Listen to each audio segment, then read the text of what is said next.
I was 6 months pregnant, my belly finally round and visible, filled with hope and a love I'd fought for years to find. That night, at a family dinner, my husband looked me dead in the eye and joked that our baby might not even be his. The laughter that followed nearly shattered me. I'm shaking as I tell you this, trying to get it all out before I explode. For weeks, I've kept this buried, but the rage building inside me, fueled by everyone acting clueless about why I walked out that night, is just too much. So, here's the unvarnished, brutal truth. The first red flag, looking back, was his silence. When I finally told him I was pregnant, after years of trying, 2 miscarriages, 1 chemical, after countless tears shed in bathrooms, cars, grocery aisles, after all the money spent on tracking apps and ovulation strips and nausea-inducing vitamins, he just blinked. We'd been through hell to get here. He'd held me when the tests failed, whispered, "We'll get there, we always do." I genuinely believed he wanted this, that he was physically there and emotionally present. So when those 2 pink lines finally appeared, I was shaking, my face aching from smiling so hard. I took 4 more tests, even booked a blood test, just to be sure. And when I showed him, hoping for a hug, a smile, a really, he just said, "Okay." I laughed, assuming he was in shock. "You're in shock, right?" I asked. He mumbled, "I just need time to process," and went right back to scrolling on his phone. I remember it vividly, a Reddit thread about mechanical keyboards. I stared at that screen, trying to comprehend how that could be more captivating than the life growing inside me. But I swallowed it down. I told myself he was overwhelmed, scared even. People react weirdly sometimes. He just needed time. But time passed and nothing changed. No questions about appointments, no gentle touch on my growing belly, no. "How are you feeling today?" If I dared mention the baby, he'd change the subject or retreat into a complete, stone-cold silence. It was chilling. And I wasn't even asking for gushy romance. I was sick, bloated, exhausted, aching. I wasn't glowing. I was surviving. And it felt like he was watching me do it from behind a thick pane of glass. One night, I finally pushed him. "Do you still want this?" I asked, my voice barely a whisper. His reply? "I don't know what you want me to say." Then he just walked out, off to play his games. Not even angry, just done. I should have fought harder then, but I was so incredibly tired. And, shamefully, I wondered if I was the problem. Too sensitive? Was he just stressed? I confided in my mom, who suggested men sometimes don't bond until the baby is born. My friend Elizabeth blamed anxiety. So, I kept giving him the benefit of the doubt, hoping, praying he'd snap out of it. Then came the dinner. His sister, Henley, a self-proclaimed queen of hospitality who meticulously posts every meal, invited us to one of her infamous family catch-up nights. Her husband was forgettable, the kids loud but tolerable. His mom was there too, which was unusual. She usually dodges drama. Now, I realize her presence was likely deliberate. I wore a dress I hadn't fit into in ages, my bump finally visible in a cute way. I curled my hair. I felt good. I foolishly hoped that seeing me happy, surrounded by family, would finally make this pregnancy real for Brandon. I was so wrong. From the moment Henley opened the door, it was awkward. Her first words? "Wow, you're finally showing." I was starting to think it was a fake pregnancy or something, followed by a cruel laugh. My smile faltered, but I just walked in. Brandon said nothing. Not a single word in my defense. We sat down, enduring painful small talk. Wine was poured, obviously not for me. They started discussing a trip for next year. Henley chimed in, "Guess you won't be able to come, with a baby and all." And Brandon, my husband, chuckled and said, "Or without, depending on how things go." Then he laughed again. My hands were clenched in my lap, fingers digging into my thighs, trying desperately to hold myself together. He wouldn't even meet my gaze. Then the baby names came up. I hadn't told anyone my ideas, but I mentioned one I liked. Henley snorted. "That sounds like a stripper name." Again, I said nothing, just looked at Brandon, silently begging him to intervene. He didn't flinch. And then he dropped the bomb. We don't even know if it's mine. Ever heard of cheating and DNA tests? His mother went pale. Henley exploded with laughter, as if this was the funniest joke she'd ever heard. I froze. My world splintered.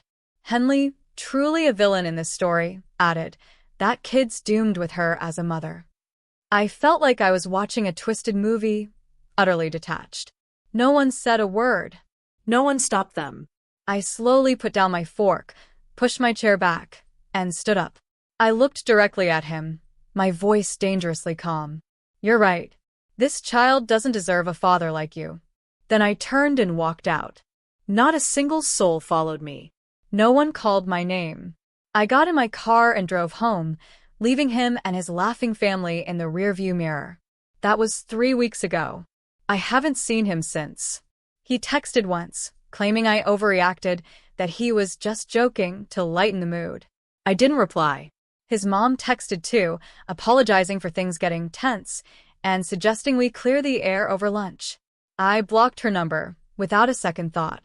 My own mom was furious, vowing she would have flipped the table. She offered to stay with me, and I think I'm finally going to let her. But here's the thing, I'm not sad. I am incandescently angry. How dare he treat me like this? After everything we'd been through, the years of trying, the heartbreaking losses, the pain. How dare he act like this baby, our baby, was a burden or, worse, a weapon to use against me, humiliating me like it was some sick game. I am carrying our child, and he just threw me to the wolves. No, I'm not sad. I'm done. I'm raising this baby without him. I'm building a life that has no room for a man who jokes about DNA tests and sits silently while his family attacks me. I don't care what labels people want to use, single mom or whatever. This baby will never have to wonder why her mom stayed with someone who treated her like she was disposable. Brandon can sit with his little jokes and his suffocating silence and wonder why his life feels so empty now. I keep replaying that moment, the sudden, deafening quiet when I stood up. It was like they all knew, deep down, that I was the only one willing to speak the truth.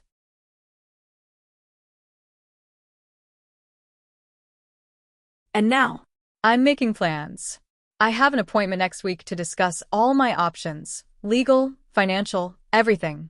And let me be clear, I don't want advice. I don't want to hear give him a chance or he might change. I just needed to say it out loud. I'm not going back. If he ever wants to see me or this baby again, he better be ready to beg. Because I am not letting this go. Not this time. By the way, if you're still with me and hanging on every word of this wild ride, please hit that subscribe button right now. More unbelievable stories are coming, and you won't want to miss them. Asterisk, asterisk. A few weeks later, Brandon started his pathetic attempts to crawl back. First, a clearance rack pink onesie left on my car hood. Then, a handwritten note taped to my door. I miss you. Please talk to me. No name, but that telltale capital R in his handwriting. I left it there. Then, a huge crib box appeared outside my apartment, an expensive, convertible model. I just stared at it. Why are you dropping hundreds on furniture now, when you couldn't even acknowledge our child's existence without insulting it in front of a laughing crowd? I dragged it inside, unopened. Christy, my cousin, raised an eyebrow but said nothing, sensing the nuclear rage I was barely containing. Then, the worst part, he showed up in person. I was downstairs throwing out trash after a hellish video call trying to figure out how to register my baby's birth without listing him as the father. He was just standing there by the mailboxes, clutching a paper bag with a stuffed animal peeking out. He flinched when he saw me. I just wanted to give you this and talk, he stammered. If you're not too busy. Too busy. I was almost 7 months pregnant, waddling around, dealing with the aftermath of his betrayal. I told him to leave. He begged for 5 minutes to explain. I said no again. Then he muttered, loud enough for me to hear, about me being dramatic and cold, and how he was trying to make things right. That's when I snapped. I walked straight up to him, snatched the bag, and threw it into the nearest trash bin. You don't get to rewrite what happened, I spat. You don't get to show up with overpriced gifts and act like you just reacted badly. expecting me to pretend none of it happened. He started with the excuses. I'm sorry. I was scared. Overwhelmed. I didn't mean it. I thought you'd get over it. Get over what, exactly? I asked, my voice dangerously low. The part where you implied our baby wasn't yours? Or the part where you sat silent while your sister called me a joke of a mother? He tried to blame it on a bad night, claiming everyone was drinking and nervous people say dumb things. I stared him down. It was a Tuesday. No one was drunk. Henley served lemonade. Your mom drove home after.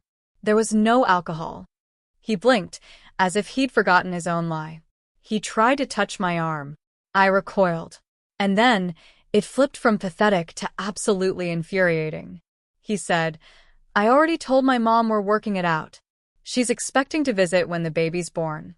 I just thought we could keep this private for now, so it's not a whole thing. My jaw actually dropped. You told your family we were back together?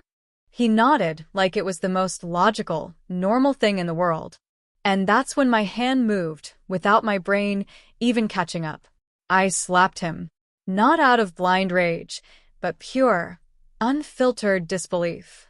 Then I turned, walked back upstairs, slammed and locked my apartment door, and sat on the floor, just blinking into space.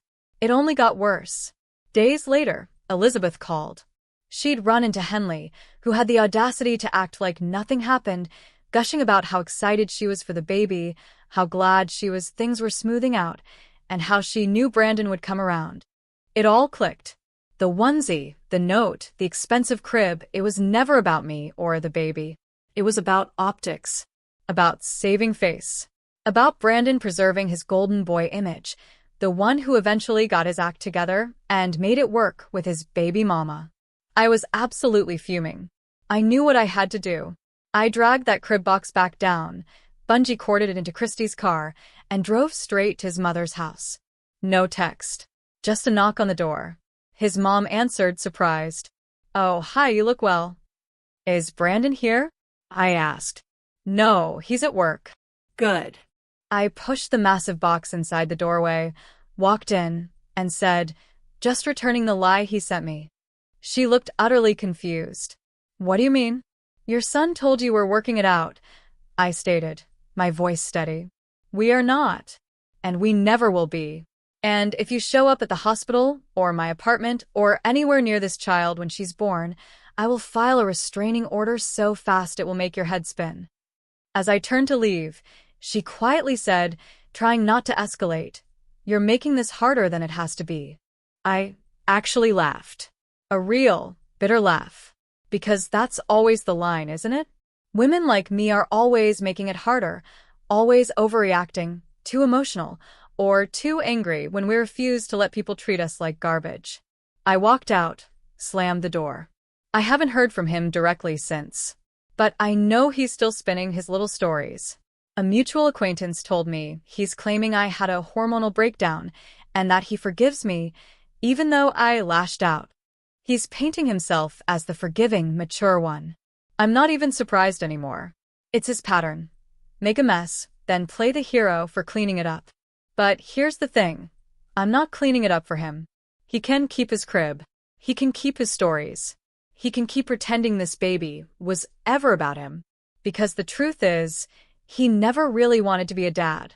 He liked the idea of it, the role, the image. But the second it became real, the second it involved sacrifice, discomfort, or, God forbid, accountability, he folded. And now he's trying to glue the mask back on, but I already saw his true face. I'm getting closer to my due date now. I have a plan. I have support. Elizabeth will be with me for labor. Christy already packed a hospital bag. We're figuring it out. My beautiful daughter was born in early spring. A little early, but perfectly healthy, with wide, curious eyes and a tiny wrinkle between her eyebrows like she was already suspicious of the world.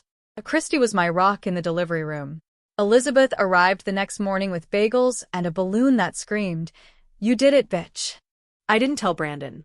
Or his sister. Or anyone from that side. His name isn't on the birth certificate. Some people said I was harsh, that he had a right to know. But he forfeited that right the second he turned my pregnancy into a punchline. The second he allowed his sister to laugh in my face and said nothing. The second he chose to rewrite reality instead of apologizing. I wasn't playing games. I was protecting my child. Months passed. I adjusted to the new chaos. Less sleep, more formula stains, forgetting what hot coffee tasted like. You know the drill. Then, one night, a message popped up. Not from him. Not from anyone I expected. It was from Carter. Brandon's best friend. Or, at least he used to be. They drifted apart years ago, and I never knew why. Brandon just said Carter got weird, started blaming him for stuff. I let it go, assuming it was just guy drama. So, Carter messages me, out of the blue. Hey, I heard what happened. I know it's none of my business, but there's something you should probably know. It might explain a lot. I stared at the screen for 10 minutes. The baby was asleep on my chest, the world quiet except for her soft breathing.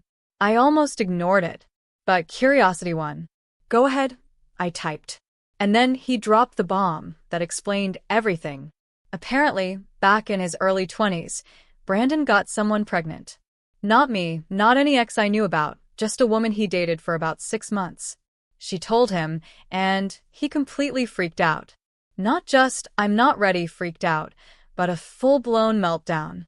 He begged her not to have the baby, claiming it would ruin his life, that he wasn't cut out for fatherhood. She ultimately terminated the pregnancy. But Brandon never got over it. And not in a way you'd expect. Not grief, not sadness for a lost child. No, he felt betrayed.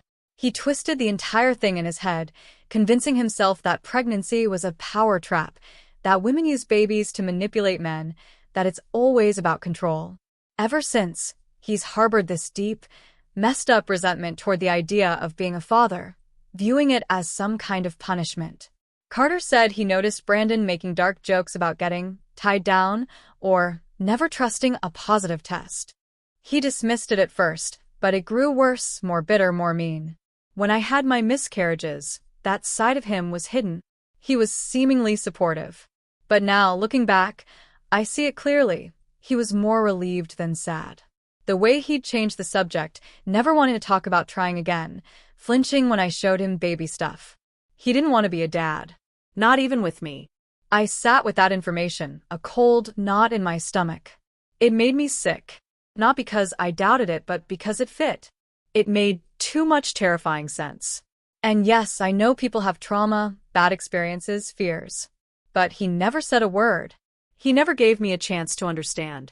He just let me take all the heat, let me think I was the problem, then humiliated me in front of his family, who would rather laugh than help. So, I decided to return the favor. I posted a photo. Not some curated, single mom happy life crap. It was me and my baby, Jay, on the living room floor. She'd just spit up on me. My hair hadn't been washed in 3 days. She was wearing a onesie that read, "Raised by wolves and thriving." My caption was simple. You said she was a mistake, but she is the only thing I have never doubted. I knew he'd see it. How? His sister, Henley, still followed Christy, and Christy had reposted it. Henley, like a hawk, watched everything Christy did, and she couldn't resist sending screenshots to her brother. It's a compulsion. I didn't tag him. I didn't need to. Less than an hour later, he messaged me. Said the photo was unfair, that I was dragging him publicly, alienating his daughter from him. His daughter. I actually laughed out loud. I wrote back, "You alienated yourself the second you made jokes about DNA tests in front of your entire family. What exactly are you trying to come back to? The baby you never wanted, or the image you're trying to fix?" He left me on red. A few days later, a handwritten letter arrived from his mother. A period drama, I swear. She was concerned, worried about the long-term emotional impact of denying a child access to her father. She knew Brandon had struggled, but he was trying. "Children need both parents," she wrote. I didn't respond. I folded the letter and tucked it into a baby book I'm making, not the cutesy kind, more like a memory archive. Real stuff. Screenshots, letters, the truth. Because one day, my daughter will ask questions and she deserves answers, not excuses. And then, this is where it gets good. I ran into Henley at the grocery store, in the baby aisle, of course. She saw me, tried to glide past like she didn't recognize me. I called out to her. She stopped, turned, plastic smile fixed on her face. "Hey," I said. "Hey," she replied, awkward as hell. "How's the baby?" she ventured, probably trying to gauge how much dirt she could report back. "She's great," I said. "Thanks for asking." She gave a weird half-laugh. Then she said, "You know Brandon is hurting, right? He feels like you're punishing him." I stared at her, utterly cold. "He's being punished with the truth." "You don't have to be cruel," she whined. "Neither did he," I shot back. And I walked away. "I don't care if he's hurting. You don't get to treat people like garbage and then cry about the smell. You don't get to sabotage something beautiful and then beg to be part of it once it's convenient for your image. You don't get to mock a pregnancy and then call yourself a father once the photos start circulating. He made his choice, and now he gets to live with it. I'm not trying to be the bigger person anymore." I honestly never thought I'd hear from him again. It wasn't something I thought about daily. He just vanished. No calls, no texts, no questions about our daughter. No, "How are you?" Nothing. Total silence. And after a while, I got used to it. I stopped thinking about him completely, not out of anger, but simply because there was no reason to. He wasn't part of our lives anymore. Then, 6 years later, a plain envelope appeared in my mailbox. No return address, just my name. I thought it was junk mail until I picked it up. The handwriting. I hadn't seen it in 6 years, but I recognized it instantly. I opened it in the kitchen, my daughter brushing her teeth in the background, laundry humming. I didn't expect much, but it still managed to infuriate me. He wrote about being in therapy. He was sorry. He'd made a lot of mistakes and was trying to be better. He thought about our daughter all the time. He knew he didn't have a right to anything, but if there was any way I'd let him just see her, even from far away, he'd be grateful. I read it once, folded it, and put it in a drawer filled with dead pens and expired coupons. I didn't answer right away. I didn't even tell Christy or Elizabeth. I just sat with it, not out of confusion, but because I wanted to think it through before reacting. After all these years, he suddenly wanted to show up again. I knew the timing wasn't random. It never is with people like him. They only come back when it starts to bother them. And I wasn't thinking about doing this for him, or for me, or even for our daughter, Jay, really. I just thought, maybe it's better if he sees what he walked away from. So I texted him from an old number. Saturday, 3 p.m. Lakeside Park. Bench by the willow. You sit. You do not approach. You do not speak to her. 10 minutes. That's all. He replied an hour later. I'll be there. Thank you. I didn't respond. Jay is 6 now. She's smart, endlessly curious, always bouncing from one thought to the next. She still doesn't really ask about him. She knows she has a father somewhere, but it doesn't seem to weigh on her. She doesn't feel like she's missing anything. I told her we were going to the park, nothing more. She grabbed her purple hoodie and asked for ice cream afterward. That was it. When we arrived, the park was quiet. Not many people around. Jay ran ahead, balancing on the edge of the path like a tightrope walker, just as she always does. I saw him before he saw us. He was sitting on the bench I'd specified. He looked a little thinner, same haircut, still fidgeting with his hands, a nervous habit I remembered. He was staring at the ground. When he looked up and saw her, he froze. Jay didn't even notice him. She was too busy examining a ladybug on her sleeve, yelling for me to come see it. I walked up slowly, keeping a few feet between us. He stood, looking like he wanted to say something. I stopped, my voice quiet but firm. This is your one chance, I told him. And you need to remember what you said all those years ago. I reminded him. You were the one who said you didn't want her. That you said it wasn't yours. That you made jokes in front of your family and watched them laugh while I sat there, pregnant with the child you were already rejecting. I looked him square in the eye. I don't care if you've changed. It doesn't matter what you feel now. You left. You stayed gone. And she grew up without you. My gaze swept over Jay, now happily chasing a butterfly. And she's fine. He didn't argue. He didn't say anything at all. He just stood there, looking like he was trying not to fall apart. Jay ran back to me, clutching a rock she insisted looked like a potato. She smiled, told me she wanted to keep it as a pet rock. I agreed. She asked if we could get ice cream now. I said yes. As we started to walk away, she waved at him, a polite, innocent wave, the way she waves at any stranger. I looked at him one last time. You've seen her. That's more than you earned. Don't contact us again. Then we left. He didn't follow. I don't know what he thought would happen. Maybe he thought seeing her would change something. Maybe he thought she'd recognize him somehow. Maybe he thought I would. But she didn't and I didn't. He missed everything. 6 years of firsts. 6 years of scraped knees, birthday parties, bedtime stories, weird art projects, jokes that only make sense to her. 6 years of real life. He missed it all. And now he has to live with that. I don't feel sorry for him. I don't forgive him. I don't hate him either. There's just nothing left there. Not for me. Not for her. He got exactly what he gave us. Nothing. I didn't need to yell. I didn't need to cry. I didn't need to explain myself or prove anything. He saw her, and he saw that she's okay. Better than okay. She's happy, loved, full of her own ideas and her own world. And he's not part of it. And he never will be. The only thing he gets to hold on to now is the image of her walking away. And honestly, that's enough for me. This story has been a long time coming. I've been through so much, and honestly, seeing him that day just solidified everything I already knew. So tell me, if you were in my shoes after all those years, would you have even given him those 10 minutes? What would you have done?